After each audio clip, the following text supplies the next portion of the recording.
It's Wednesday, October 14th. I'm Lucy Steiner. And I'm Sam Cedar. Which of these stories will you be talking about today?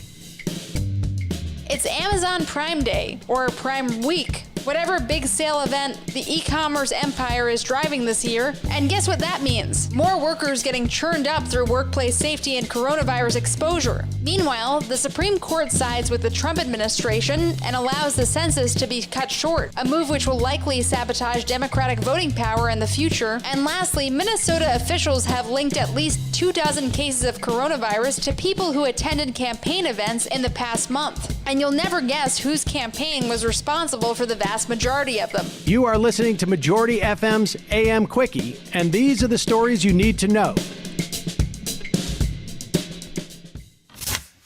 By now, AM Quickie and Majority Report listeners know what Amazon is. If you use it, you use it. There's no ethical consumption under capitalism and all that, but we shouldn't harbor any illusions about what the country's e-commerce monopoly means at this point. Every year, Amazon does a Prime Day, which often stretches into a week, where it offers new products at hefty discounts for its subscribers. As always, the burden of this falls on its workers. In past years, this has contributed to Amazon's already atrocious injury rate. A recent report by the investigative outlet Reveal showed that the company has downplayed and obscured rising injury numbers that go way past industry averages. This year, however, all that is compounded by the risk of coronavirus. In Minnesota, home to the company's massive Shakopee warehouse, the situation is particularly dire.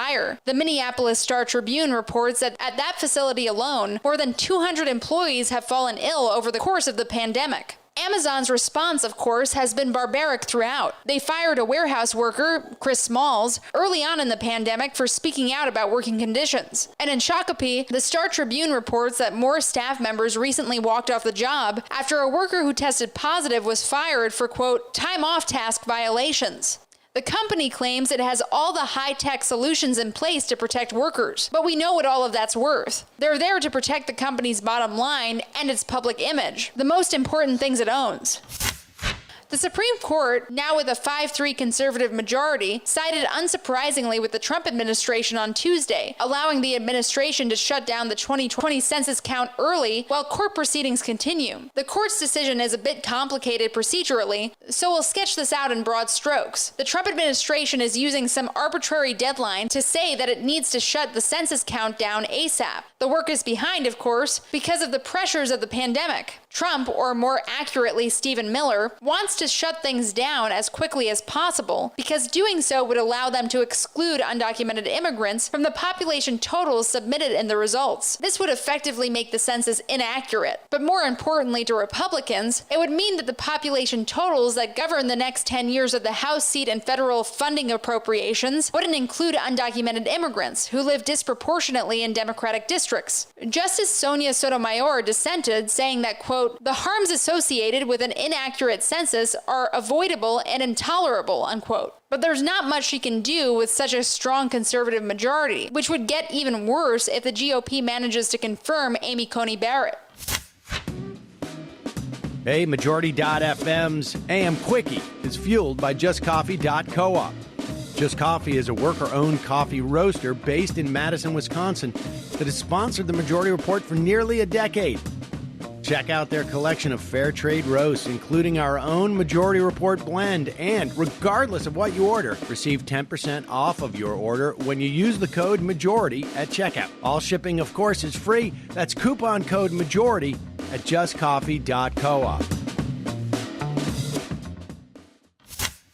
Health officials in Minnesota have connected 24 virus cases to people who attended presidential campaign events in the past month. And almost all of them come from Trump's big, dumb airport barn burners. Let's get a disclaimer out of the way first, though. It's not all Trump. 2 people who attended Biden events are part of that list. Health officials can't pinpoint exactly where any person contracted the virus, so the Biden fans could easily have caught it somewhere else.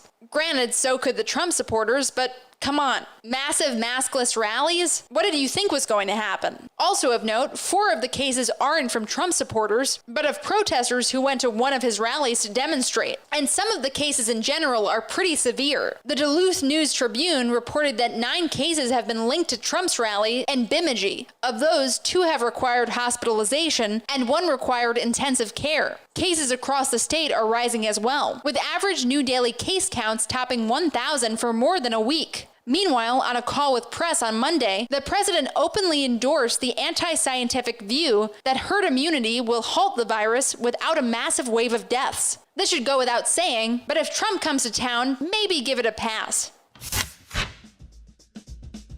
And now for some quicker quickies. Quicker Quickie.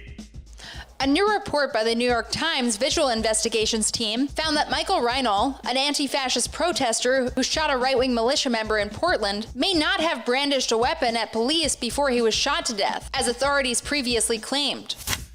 The state of Virginia's online voter registration portal abruptly crashed late on Monday night after a fiber optic cable was severed the night before the deadline to register to vote. The same service also crashed shortly before the deadline in 2016.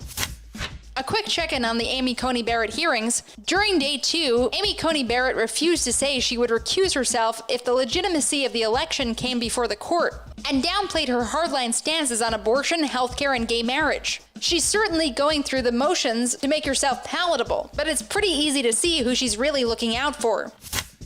The Trump administration's weird political sham investigation into whether Obama-era officials, quote, unmasked confidential identities improperly was concluded as a wet limp flop.